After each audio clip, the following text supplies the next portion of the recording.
Mr. Speaker, we recently learned troubling details surrounding the terms of the administration's nuclear deal with Iran from early last year. As I've said before, the more details we learn about this deal, the more apparent it is that it was neither prudent nor was it transparent. The safety and security of the American people and our allies around the world should remain a top priority for the United States.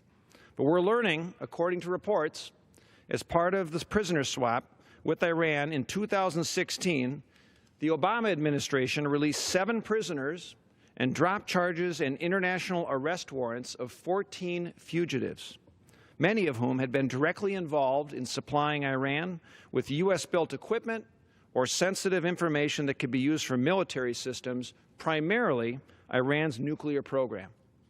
The administration downplayed the security threat that these men posed, and in a variety of ways, these individuals deliberately worked to undermine the United States and smuggle American military technology to Tehran. In one instance, a man was allegedly part of a conspiracy to steal sensitive software information from a defense contractor in Vermont.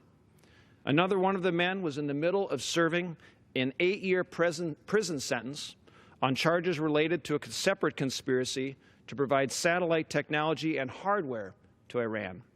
3 of the fugitives were allegedly working to lease an aircraft from Boeing for an Iranian airline that authorities say supported Hezbollah, which the United States, of course, has designated as a terrorist organization.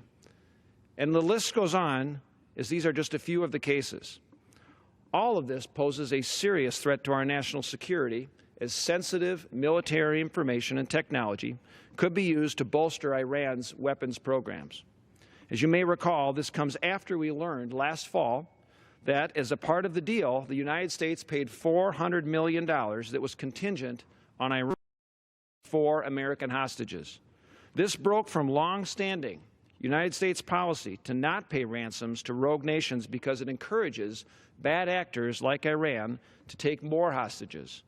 Again, this was not made known to Congress or the American public. We only learned about it nearly a year after the deal was finalized.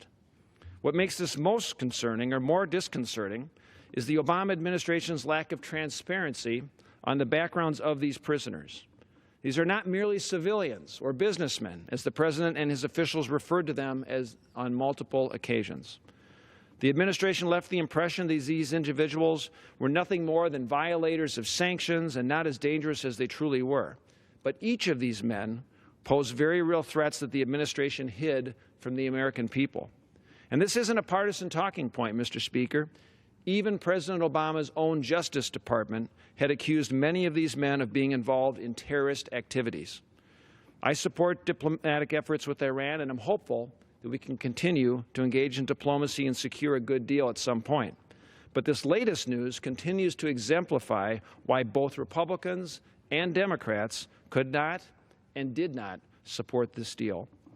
Iran continues to push every boundary, exploit every loophole, and avoid as much oversight as possible, all at the same time while it is antagonizing the rest of the world.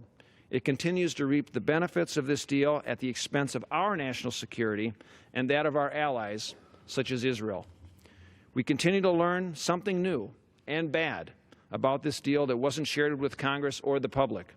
Our national security is too important to put at risk, and no president's legacy is worth taking that risk. This new information validates many of the concerns that led to the bipartisan opposition to the nuclear deal.